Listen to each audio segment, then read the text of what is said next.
Bonjour. Je m'appelle George Floyd.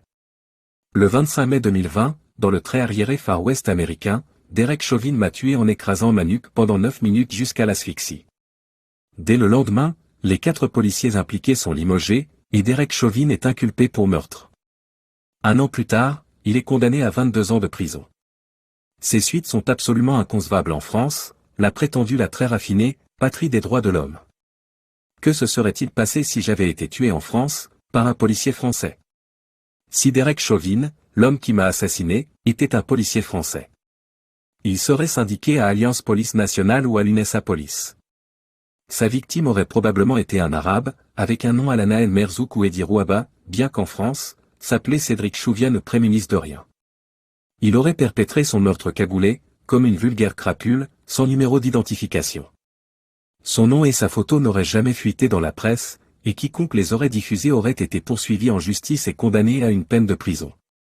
Il aurait écopé au maximum d'une suspension, pendant laquelle il aurait touché l'intégralité de son salaire et de ses primes.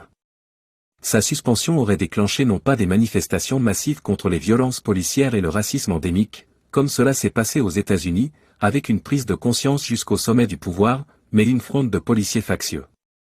Les arrêts maladie de complaisance et le refus de servir l'auraient disputé aux menaces explicites de sédition voire d'insurrection armée. Les syndicats policiers fascisants auraient réclamé et obtenu, en plus du droit de tabasser impunément les nuisibles, voire de les éliminer, qui est garanti depuis longtemps par l'IGPN, une immunité totale, confinant à l'irresponsabilité présidentielle voire à l'inviolabilité royale. Ce statut au-dessus des lois aurait été inscrit dans la Constitution, de même que l'anonymat absolu des forces de l'ordre, avec des peines sévères pour quiconque les filmerait, les photographierait ou divulguerait tout élément permettant de les identifier. Derek Chauvin aurait rapidement été innocenté, réintégré à son poste, voire promu à de plus hautes responsabilités. Il aurait été adulé comme un héros par la racaille flicaille nationale, digne héritière de la police de Vichy. Une minute de silence en hommage à sa souffrance indicible aurait été imposée dans tous les établissements scolaires du pays.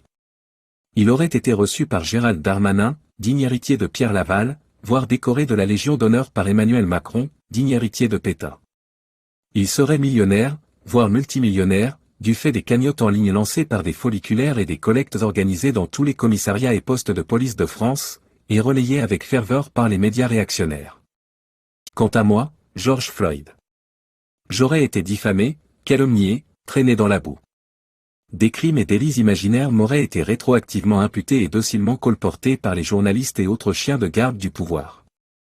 Mon autopsie par un médecin de préfecture aurait commodément révélé une malformation cardiaque rarissime, officiellement identifiée comme seule cause de ma mort malgré la vidéo accablante sur laquelle on voit Derek Chauvin m'écraser de tout son poids alors que je crie « j'étouffe ». Les membres du gouvernement auraient reçu pour consigne de répéter en boucle ces éléments de langage et de veiller scrupuleusement à ne pas exprimer le moindre regret pour ma mort, ni d'adresser le moindre mot de condoléance à mes proches. Mon cadavre aurait été remis à ma famille après des mois et des mois de procédures dilatoires, rendant impossible toute contre-autopsie. Mes proches auraient été harcelés par la police et les services de l'État durant des années, afin de les discréditer et de neutraliser toute possibilité d'action visant à obtenir justice ou à réhabiliter ma mémoire. Astérisque astérisque astérisque. Quant à la société française, elle aurait basculé dans un régime policier proto-fasciste, avec une explosion des violences, des mutilations et des morts causées par la police devenue toute puissante et incontrôlable.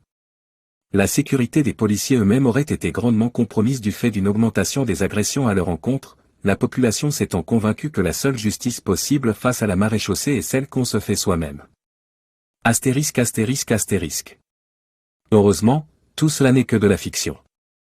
Mais ce qui est sûr, c'est que lorsque Derek Chauvin sortira de prison, s'il a du mal à se réinsérer socialement aux États-Unis, la police française l'accueillera à bras ouverts.